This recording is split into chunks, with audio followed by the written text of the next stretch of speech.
Problem solved daw, pero may patama ulit si PNP Chief General Nicolas Torre kay Interior Secretary John Vic Remulla.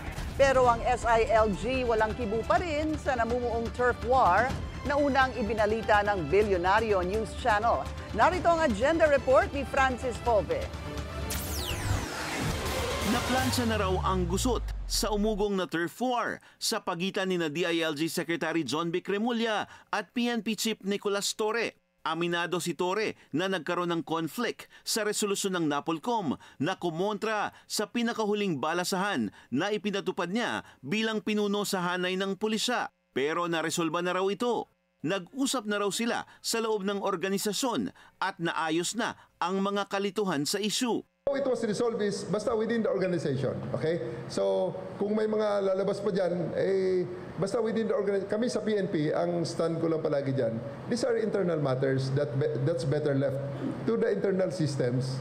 Unang nilabas ng Bilyonaryo News Channel ang nakuha nitong resolusyon ng NAPOLCOM na humaharang sa revamp na ipinag-utos ni Torre sa pagitan ni Police Lieutenant General Jose Melencio Nartates Jr. mula sa second top post ng PNP bilang Deputy Chief for Operations sa dati namang pwesto ni Lieutenant General Bernard Banac na Area Police Commander sa Western Mindanao. Ipinakilala pa ni Torre si Banac at winelcome sa flag ceremony sa PNP headquarters kanina. Let me start by acknowledging our command group led by General Bernie Banac, sir, the DCA.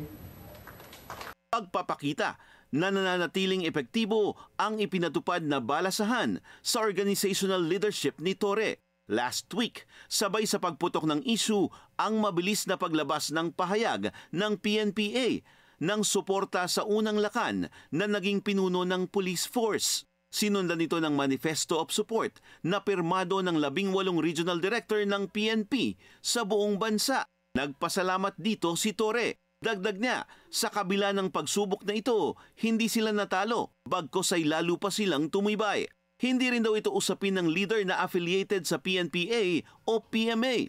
Tila patama rin ito sa NAPOLCOM na pinamumunuan ni SILG Remulla at Attorney Rafael Calinisan. Isang malinaw na mensahe ang pinakita ninyo.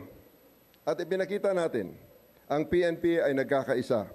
Walang utos, walang balakid, at walang pagsubok na makakagiba sa ating pagkakaisa at sa ating panata sa bayan. Tapos na raw ang issue dito at handa na ang PNP na mag-move forward. Wala pa rin namang pahayag sina DILG Secretary John Vic Remulla at NAPOLCOM Executive Director Rafael Calinisan kung ano na ang status ng kanilang resolusyon na binaliwala ng PNP.